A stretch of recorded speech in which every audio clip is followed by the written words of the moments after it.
kejadian yang lama tuh sama kayak gitu, sama nggak ya sama banget. Cuman itu bener-bener sampai kempes aja hilang Pak. Kempes, janin nggak ada, udah nggak ngebentuk kayak yang hamil gitu Pak. Di dalam Kosong perut kosong aja, kosong, nggak ada apa-apa. Si orangnya tuh sampai stres gila sampai sekarang. Belum beres ngewirid, di pojok rumah tuh kayak ada yang jatuh tuh Pak. Orang jatuh dari atas ke bawah gimana tuh Pak suaranya, buk gitu kan. Pas saya cek itu ternyata di pojokan rumah tuh itu naon kelihatannya putih-putih. Terus saya dibuka kayak gunukan gitu Pak. Gunukan kain kayak putih, buntelan lah ya. Kain putih cuman udah nggak bener-bener putih gitu Pak. Kayak yang agak kotor lah gitu. Saya cium kok baunya bau bangke gitu Pak. Dibuka tuh dia isinya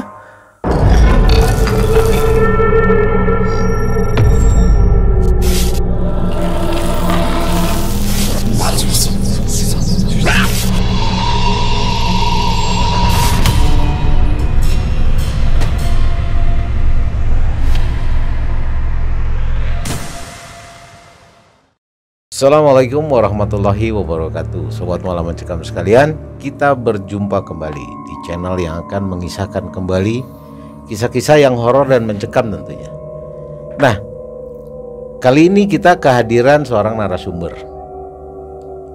Beliau adalah orang Bandung, tapi beliau memiliki cerita-cerita pengalaman yang sangat horor dan mencekam tentunya.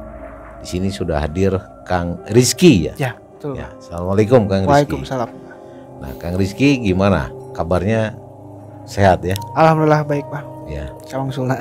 Oke, nah Mas Rizky selama ini kegiatan apa nih Mas Rizky? Kegiatan sih saya biasa Bah ya, kerja, pulang kerja, ngurus anak di rumah, bantuin istri, bantu-bantu di rumah, seperti itu sih. Kerja udah di satu perusahaan swasta atau? Perusahaan swasta di perusahaan jasa pengelolaan uang rupiah. Kayak vendor ATM gitu Bah, tempatnya. Udah lama kerja di sini? Saya kurang lebih mau 13 tahun Bah. Oh, udah 13 tahun. Ya, udah lama juga. Alhamdulillah ya. Bertahan ya. Waktu pandemi kemarin gimana? Ada pengaruh nggak tuh? Pandemi disebut pengaruh kalau di perusahaan saya sih nggak terlalu Bah ya. Gitu. Karena kita kan perusahaan jasa yang mengelola uang ke ATM. Jadi harus terus mobile gitu kan Pak.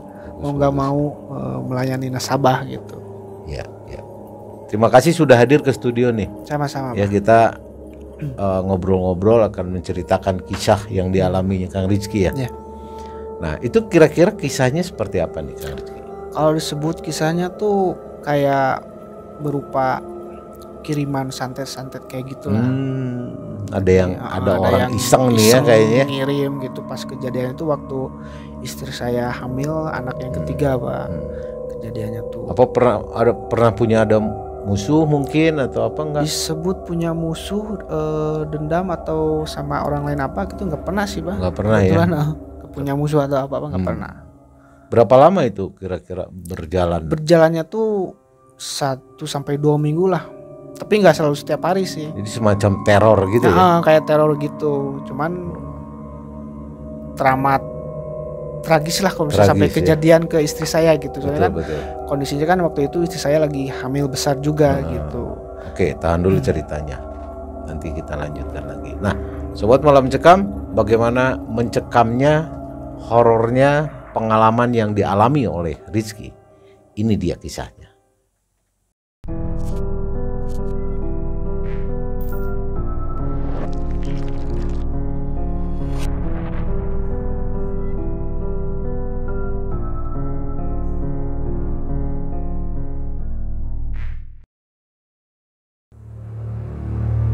Oke, Sobat Malam Cekam, kita kembali lagi dan kita langsung ngobrol dengan Kang Rizky yang akan menceritakan kisah yang horor yang dialaminya.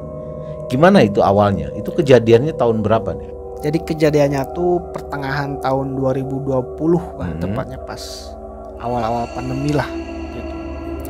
Kondisinya tuh saya baru pindah ke kontrakan tersebut tuh baru 3 sampai 4 bulan lah kalau nggak salah. Emang pas pertama awal pindah tuh nggak ada kejadian apa-apalah, lancar aja gitu, normal-normal aja. Cuman pas pertama banget ngontrak di tempat tersebut, istri saya 2 atau 3 hari lah baru ngontrak. Sempat ngimpi, awalnya tuh ngimpi di depan rumah tuh ada kayak ibu-ibu gendong anak, baju putih, rambut panjang,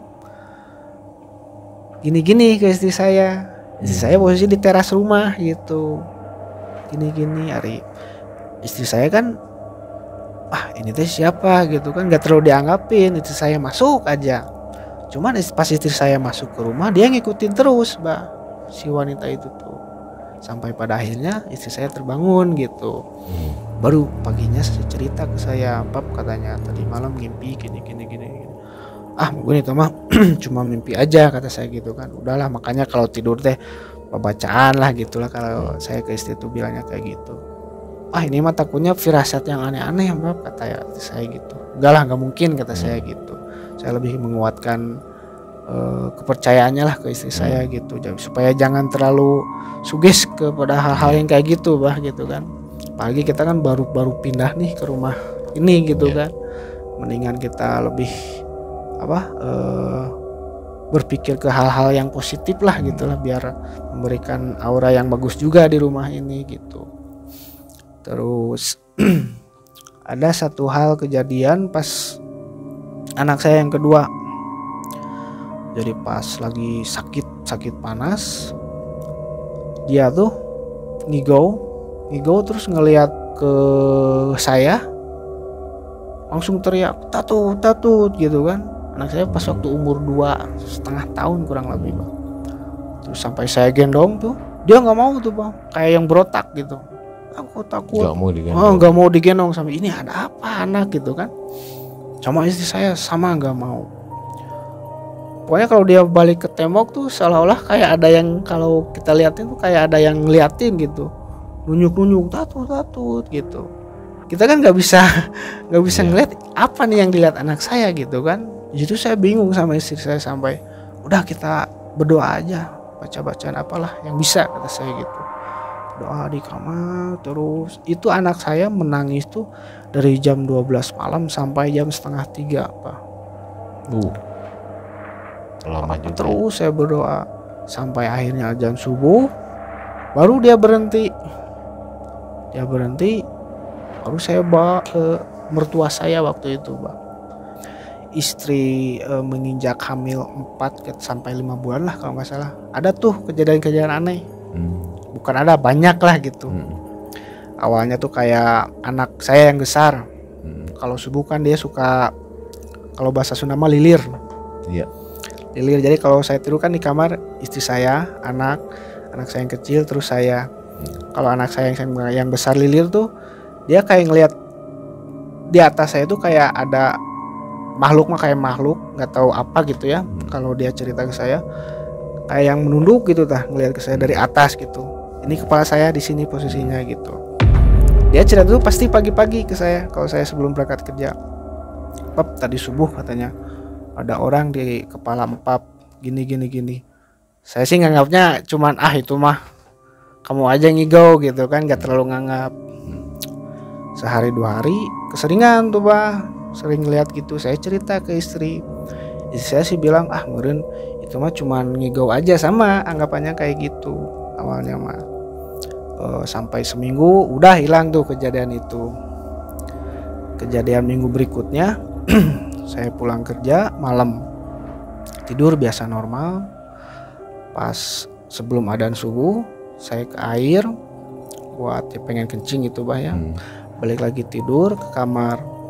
Gak tahu kenapa saya tuh kalau kerasukan, bahasa kerasukan, Bah ya. Iya. Jadi saya tuh langsung nyerang istri saya, Bah. Oh gitu. Kalau bahasa Sunda ngerontok nih, Bah. Istri saya kan posisi lagi hamil gede ya. Rontok kayak gitu mau nyerang perut istri saya. Untung istri saya kuat. Jadi nahan saya sambil ya baca-baca gitulah sebisa mungkin dia ya. Sampai akhirnya saya sadar juga. Sadar tuh pas adzan awal, saya ingat saya juga baca-baca gitu ya. Ngeri juga kan di situ kan, Bah. Dapat cerita dari si kamu tuh tadi kayak yang kesurupan, mata merah, mau nyerang saya gini.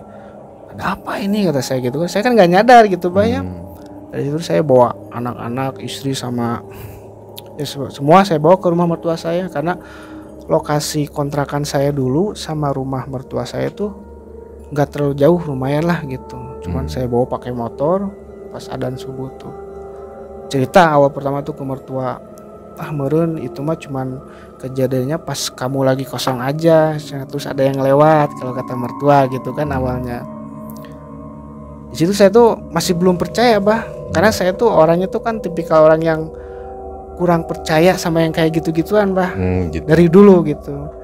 Nggak percayalah nah yang kayak gitu mah. Cuman dapat cerita dari istri agak ini juga saya tuh kan. Timbul waktu itu cerita sampai ke bapak saya, telepon, Pak gini. Udah pulang ke Cibiru kata bapak saya. Pulanglah saya ke Cibiru sama istri saya sama anak-anak saya. Waktu pulang ke Cibiru tuh pulang kerja sore, nyampe ke sana tuh maghrib kurang lebih pada maghrib. Ke Cibiru. Sarepna kalau bahasa orang Sunda apa ya. Dari rumah tuh kontrakan. Nyampe rumah, pas begitu nyampe rumah, emang istri sama anak-anak saya tuh langsung disuruh masuk aja sama bapak saya. Saya ditahan di luar. Ditahan di luar teh, kamu jangan dulu masuk. Nah aku naon Pak, saya teh kenapa Pak? Kita cenah nunuturkeun di kamu, nunuturkeun saha apa gitu kan saya teh. Oh dia ngikutin kamu. Iya, makanya nggak boleh masuk. Iya. Dari penglihatan bapak saya tuh, saya diikutin ditempelin sama buta buta genderuwo gitu intinya mah dibersihkan lah sama bapak saya, disterilkan. Dari kejadian situ tuh bapak tuh udah kayaknya kalau yang udah mengira gitu ya pasti bakal kejadian nih sama anak saya gitu kan. Cuman bapak tuh berpesan ke saya, kamu banyakin sholat, banyakin ngaji, banyakin wirid di kontrakan kamu, nah gitu kejadiannya. Pesannya tuh seperti itu. Tiap malam banyakin sholat malam, wirid segala macem gitu. Oke lah, nginep saya di Cibiru tuh 2-3 hari. Nginep, balik lagi ke kontrakan. Pas balik ke kontrakan gak ada kejadian tuh gak ada kejadian. Sampai anak saya yang kedua sakit. Pas pulang dari Cibiru tuh sakit. Gigo terus anak saya tuh yang kedua tuh gigo terus. Usia berapa tuh? Itu pas waktu usia 2,5 tahun anak saya, si Alif tuh. Gigo terus, panas, demam, ke dokter dah katanya demam biasa gitu kan. Panasnya tuh, sakitnya tuh berlangsung 3-5 hari kalau nggak salah. Pas nginjek ke seminggu, anak saya sama tuh dia subuh-subuh lilir kalau bahasa Sundanya bangun gitu ya, bangun pas subuh-subuh. Dia balik ke saya, teriak anak saya tuh tatut gitu, kayak yang ngelihat apa gitu. Kayaknya mah yang tadi kata bapak saya masih ikutin juga ke saya, karena perkiraan bapak saya ini cina kamu tuh ada yang kalau kata bahasa Sunda mah ngirim gitu anu iseng gitulah. Tapi sasarana janin yang ada di perut istri kamu. Targetnya itu adalah janin yang ada di istri saya gitu Dari situ teh malamnya pulang kerja, sholat malam, saya wirid juga belum beres banget tuh wirid itu baru juga mulai. Karena kata bapak saya itu sebenarnya kan, kamu ngaji terus sholat ngewirid, insya Allah pasti ketahuan tuh apa yang ada di rumah kamu gitu. Bapak saya itu berpesan kayak gitu. Makanya saya ngaji ngewirid, belum beres ngewirid,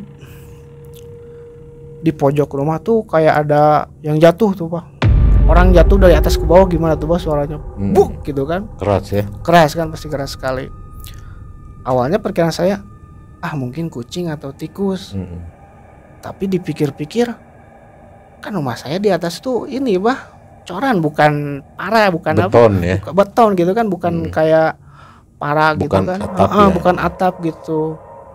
Penasaran saya tuh kan, dicari ke pojokan rumah. Istri saya juga sampai bangun, itu apaan katanya, bukan meren, ini mah tikus. Saya ngalihin pembicaraan supaya istri saya nggak takut gitu kan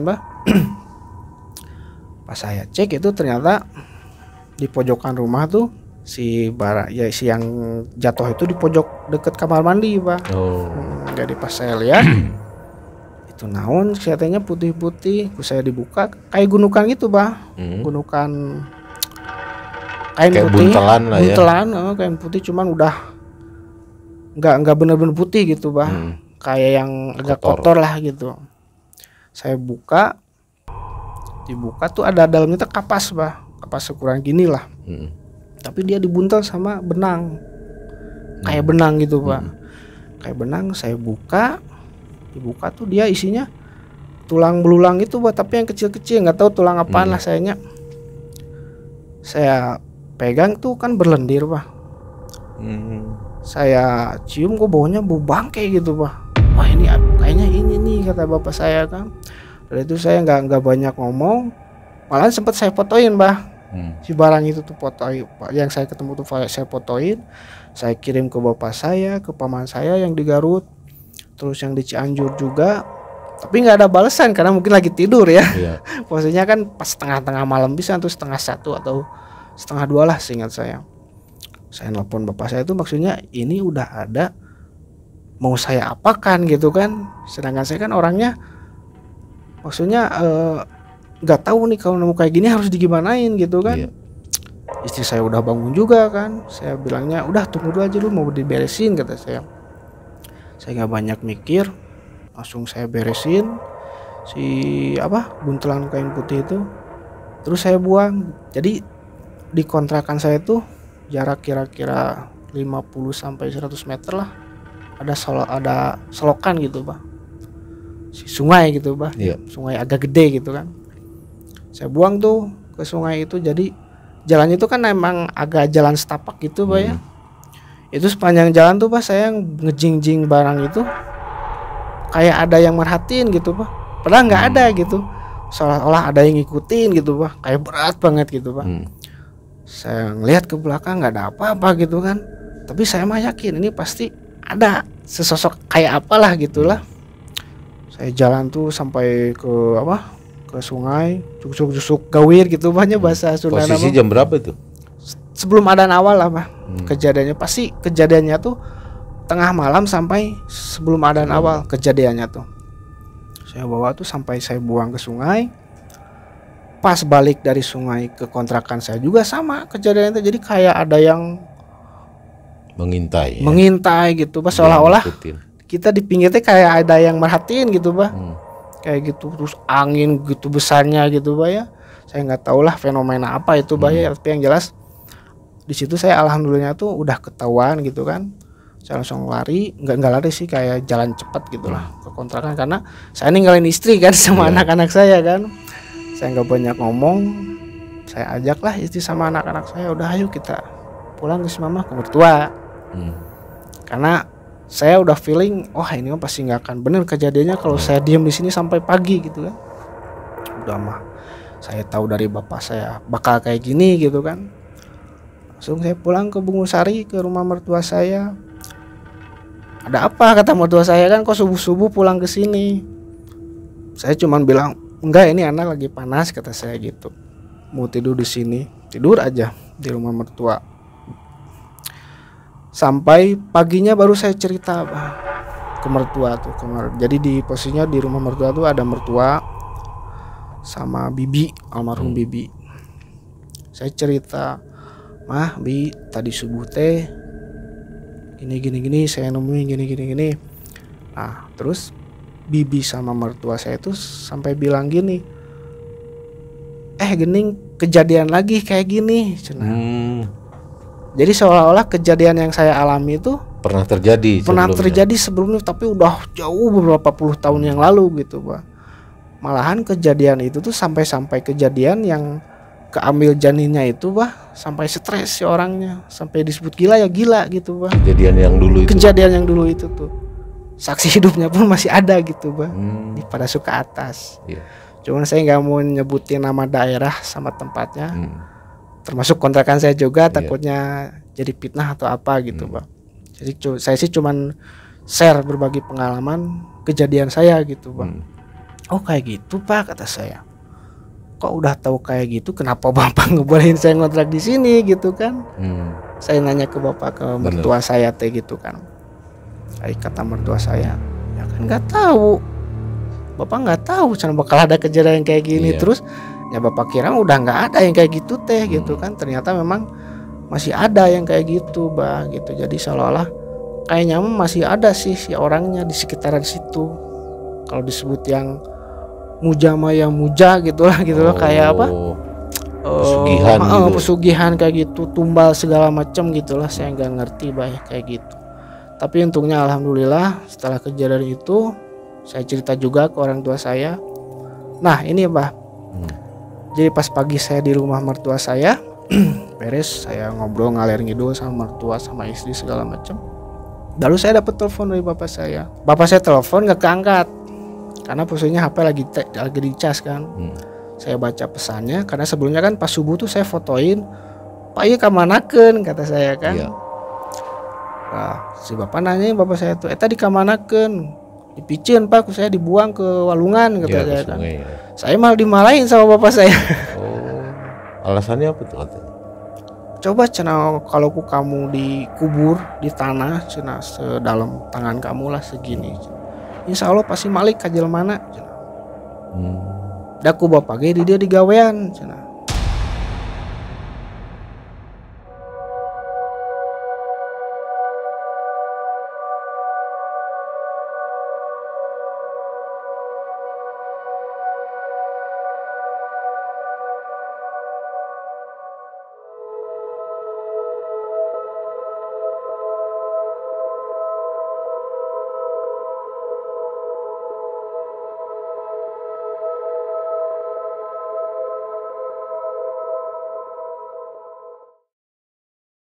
Kata orang tua saya seperti itu. Cuma kan saya nggak tahu apa-apa karena posisinya kan saya tuh kayak orang baru yang mengalami hal kayak gini gitu Bah. Jadi gumpurnya groginya bukan grogi ya, luas gitu Bahnya. Kayak gimana tuh jadi bingung kan, ngeblank gitu kan. Pokoknya intinya pas waktu nemu kayak gitu tuh saya langsung buang aja waktu itu gitu. Dari situ saya mulai deh sama orang tua saya, udah kamu pindah aja ke Cibiru katanya, pindah diam di sini. Kalau kamu masih diam di situ pasti orang tersebut ngiriman terus ke kamu cina gitu, kurang kuat kamu pasti kalah gitu kan, kamu sama istri kamu gitu. Dari situlah saya pulang ke Cibiru. Di depan kontrakan saya itu kan rumah teman saya waktu SMA. Pas saya pindahan kontrakan itu ke Cibiru, beres-beres rumah, dia kan ngebantuin. Saya sempet cerita ke dia, Lur gini pas kemarin saya sama istri kejadian gini gitu kan. Dia tuh cuman bilang, oh dah emang kita sengaja ngontrak di sini mah selalu sebentar terus nggak pernah betah katanya gitu, nggak tahu kenapa gitu. Tapi dah kamar-kamar yang lain mah bertahan lama gitu Bah. Khusus yang kamar saya tempatin itu rata-rata paling lama tuh 4 bulan 6 bulan lah kayak saya. Paling sebentar tuh 2 bulan, itu nggak pernah lama. Nah aku non Lur kata saya, teuing sih ada kontrakan ini mah dulunya kan bekas gudang pertama. Jadi bekas gudang yang punya kontrakan dulu kan, nggak tahu bandar apalah sayanya, bekas rongsokan kayak gitu Bang. Gudang rongsokan di kontrakan saya tuh. Yang ngebangun rumah juga banyak ngalamin hal-hal kayak gitu. Lihat kunti mah terus kepala buntung mah terus lihat orang nggak ada kepalanya kayak gitu. Masa kata saya gitu kan. Cuman saya tuh ceritain nih, balik lagi ke ceritaan sebelumnya, Lur bener gitu baheula kejadian kayak saya tuh pernah di sini kayak gini. Nggak tahu, saya emang nggak ngalamin, cuman nggak tahu kalau saya nanyain ke orang tua saya katanya gitu. Saya tuh waktu dulu nggak sempet ngobrol sama orang tuanya juga karena keburu pindah kan gitu.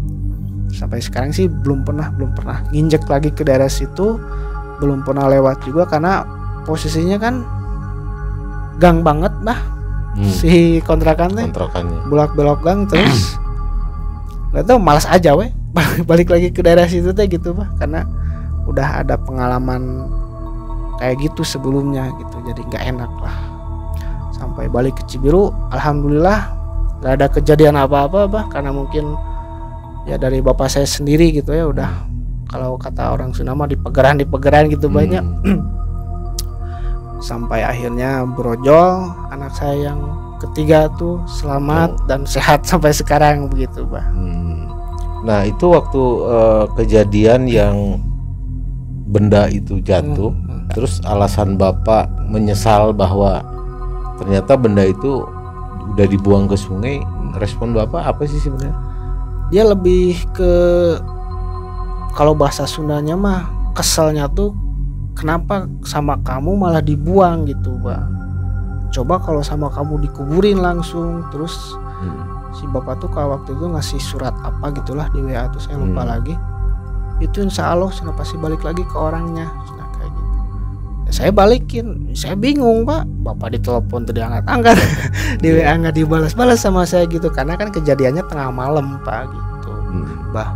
Makanya nggak ada respon dari bapak saya. Udah pada tidur. Udah pas waktu kejadian itu. Bahkan saya WA ke paman saya aja yang di Cianjur sama yang di Garut, itu nggak dibales karena memang udah tengah malam kan.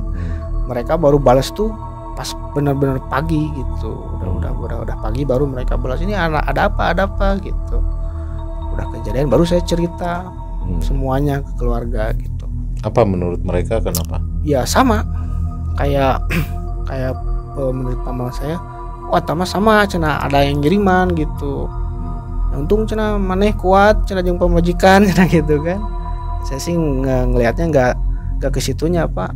Bah maksudnya teh dengan adanya ini kan berarti saya tuh harus lebih ibadahnya mungkin Bah ya, harus lebih dikuatkan lagi. Terus mulai dari situ tuh saya jadi benar-benar percaya Bah sama yang kayak gituan, hal-hal seperti itu tuh, bahwa hal seperti itu memang ada gitu dan nyata di dunia kita gitu Bah. Dan saya alami sendiri. Iya. Dan memang nggak bisa dipungkiri ya. Betul Pak, nggak bisa dipungkiri karena kalau saya ngobrol beberapa kali sama bapak saya gitu kan, kita tuh nggak bisa dijauhkan dengan hal-hal yang seperti ini, khususnya orang-orang Sunda, karena udah jadi kalau ngebudaya udah jadi adat gitu hal seperti ini tuh. Disebut harus percaya ya harus, memang ada gitu. Kalau kata bapak saya, intinya sih balik lagi ke kitanya sendiri katanya sih gitu. Kalau menurut bapak saya. Kata bapak ya. Setelah saya pikir-pikir kejadian sebelumnya Pak ya, bapak saya kesurupan terus nyerang istri saya sudah kondisinya lemah gitu kan, otomatis kan si janin kurang tahu nih kalau prakteknya tumal seperti itu kayak gimana gitu kan. Kalau pikiran saya sih kayak gitu sampai ke situ sih Pak. Gitu. Berarti si genderuwo tadi rencananya mau mempergunakan betul Mas Rizky untuk menyerang istri ya. Menyerang istri saya dulu. Mungkin untuk mengambil janinnya atau seperti apa gitulah. Kalau tapi prakteknya kan ada perlawanan ya. Ya dari istri ada perlawanan, bahkan anak-anak saya juga kan pada bangun Bang.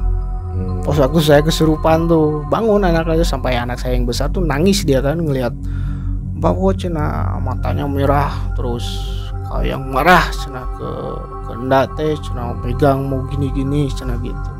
Untung istri saya ya cukup kuat lah nahan saya sambil membacakan doa-doa seperti itu sih Bah, sampai saya sadar tuh pas adzan awal. Gitu. Oh begitu ada adzan awal baru saya sadar. Berapa lama itu proses nyerang istri itu? Kalau menurut keterangan istri sih 10-15 menit sih Pak. Lumayan lama ya. Iya karena kan pas saya ke kamar mandi balik lagi mau tidur udah langsung gelap ya saya Pak. Itu tuh gak inget apa-apa, inget tuh pas di kasur aja saya udah sama istri sih udah di istighfar gitu kan. Ya kayak naon kata saya kayak gitu sih Pak. Gak sampai lama. Nah itu tadi diceritakan oleh Mas Rizky bahwa di sebelumnya itu pernah terjadi ya, menurut itu motifnya itu seperti apa gitu? Apa memang ada pesugihan dengan sasarannya adalah bayi itu gimana? Ya kayak pesugihan kayak gitu Bang. Jadi memang tumbalnya tuh bayi yang masih ada di dalam janin kayak gitu. Cuman prakteknya kan saya nggak tahu Bang ya, ngambil janinnya kayak gimana kan saya nggak tahu Bang ya. Tapi kalau menurut keterangan ceritaan dari mertua sama bibi saya tuh kayak gitu, kejadian yang lama tuh sama kayak gitu, sama banget. Cuman itu bener-bener sampai kempes aja hilang Bang. Kempes, janin nggak ada, udah nggak ngebentuk kayak yang hamil gitu Pak. Di dalam kosong perut, kosong aja, nggak ada apa-apa. si orangnya tuh sampai stres gila sampai sekarang. Pasti. Kejadian itu tuh. Dan itu nggak tahu siapa yang melakukan pesugihan itu. Sampai saat ini nggak tahu bah orangnya siapa, rumahnya di mana, namanya siapa, nggak ada yang tahu. Yang kejadian dulu waktu Mas Rizky mengalami itu kan di kontrakannya Mas Rizky. Apakah ada informasi kejadian dulu juga itu terjadi di situ atau gimana? Masih di lingkungan situ bah. Oh, di lingkungan situ. Masih di lingkungan situ. Berarti siapapun yang ada di lingkungan situ yang sedang hamil, mungkin itu diserangnya ya. Buat dugaan sih kayak gitu, Pak. Jadi motifnya lebih ke mengambil janin betul. Sebagai tumbal. Sebagai tumbal mungkin Pak, kayak gitu sih. Sayangnya nggak ketemu ya siapa yang. Ya, karena kalau saya ngobrol juga sama bapak saya, mau ngebuktiin orang-orang kayak yang santet kayak gitu kan susah, Pak ya. Kecuali ada bukti segala macam gitu kan, susah gitu kan. Tapi kalau kata bapak saya sih bisa aja dibalikin ke orangnya gitu. Cuman kan balik lagi ngebuktiinnya itu tuh yang susah gitu lah kalau bapak saya. Kalau asal nuduh, oh kamu pelakunya, buktinya mana kan? Kadang susah kan kalau pesugihan sama kayak gitu tuh. Kalau saya ngobrol sama bapak gitu ya, bapak saya. Makanya mungkin kalau pas kejadian si bungkusan itu tidak dibuang, yang menurut bapak kalau ditanam akan berbalik dia ke yang ini. Itu ada kemungkinan. Mungkin ceritanya akan berbeda mungkin. Dan mungkin akan ketahuan siapa pelaku pesugihan. Iya, betul Pak. Nah setelah Mas Rizky pindah, total memang nggak pernah lagi masuk ke kontrakan itu. Oh pokoknya pas kejadian dari situ, anak sama istri saya udah langsung saya ungsikan Pak ke Cibiru.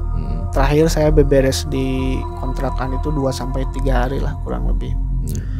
Memang ada sedikit angker juga Pak di kontrakan itu tuh, pokoknya suasananya beda gitu Pak. Kalau kata bahasa Sunda mah geuman gitu Pak. Di kontrakan saya kayak gini lah, segede gini, geuman. Beda lah kondisinya.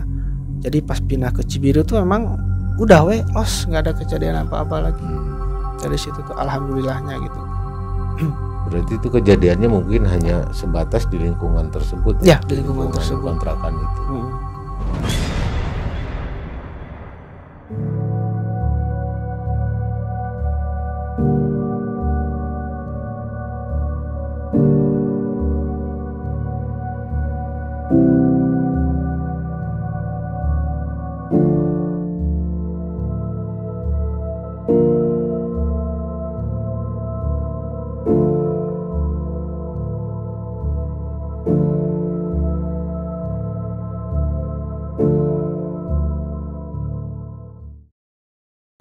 Oke. Ada pesan yang mungkin yang mau disampaikan? Paling ya tetap ibadah aja lah, dikuatin, terus wirid juga. Terus untuk hal-hal kayak gini percaya ya harus gitu bah ya. Jangan terlalu lempeng aja hidup, tidak. Pasti ada yang kayak gini tuh. Tinggal ke kitanya balik lagi, dikuatin lagi dari zikirnya, wiridnya, sholatnya segala macamnya. Itu sih. Lebih taat. Lebih taat lagi. Itu sih. Taat kepada Allah ya. Taat kepada Allah. Pengalaman dari saya kayak gitu sih bah. Oke, sobat Malam Mencekam, itulah tadi kisah yang sangat menyeramkan dari Mas Rizky. Coba kalau Anda bayangkan Anda yang mengalami hal semacam itu, tentu ceritanya akan berbeda dan lebih menyeramkan lagi. Dan juga terima kasih nih buat Mas Rizky ya, sama-sama yang sudah hadir dan berbagi kisah horor dan mencekamnya di Malam Mencekam. Saya Yudi di sini bersama tim Malam Mencekam, juga Mas Rizky. Kita akan pamit dan kita akan ketemu lagi di video-video yang tidak kalah horor dan mencekamnya. Saya pamit. Assalamualaikum warahmatullahi wabarakatuh. Baik.